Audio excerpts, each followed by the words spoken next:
Kebayang nggak gimana satu postingan atau video pendek bisa mempengaruhi omset miliaran yang ada di perusahaan, atau bahkan bisa mempengaruhi arah dari politik suatu negara? Hari ini kita akan bongkar kekuatan sesungguhnya dari komunikasi digital. Kita mulai dari yang paling sering kita kerasa efeknya, yaitu ekonomi dan juga bisnis. Dulu, komunikasi bisnis itu hanya satu arah saja dan terbatas secara fisik. Tapi sekarang, komunikasi digital melahirkan yang namanya transformasi e-commerce.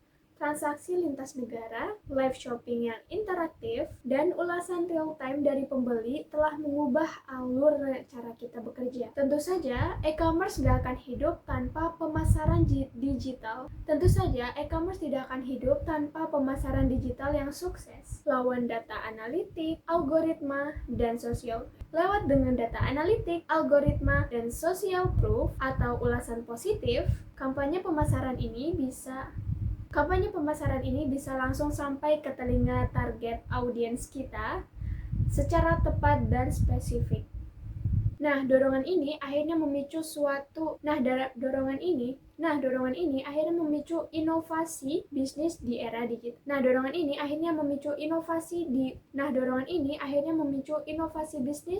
digital. Model bisnis berubah drastis. Muncul yang namanya subscription atau berlangganan, layanan cloud, hingga interaksi artificial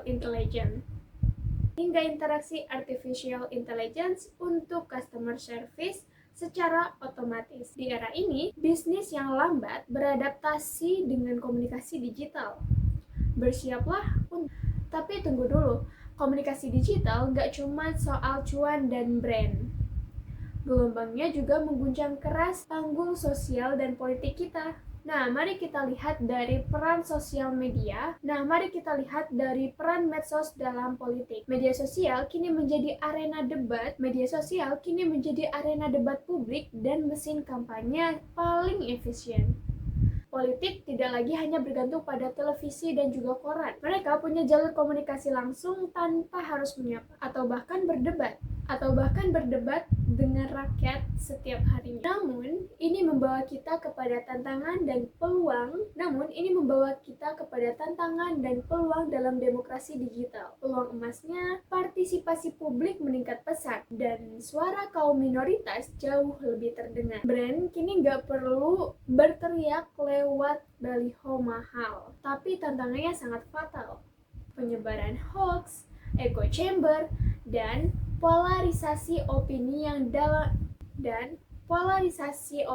yang dengan mudah bisa memecah belah masyarakat. Kesimpulannya, komunikasi digital adalah mesin waktu yang mempercepat perubahan baik di pasar saham maupun di kotak suara. Pertanyaannya, apakah kita hanya akan menjadi konsumsi pasif? Apakah kita hanya akan menjadi konsumen pasif, atau kita yang mengendalikan arah arusnya?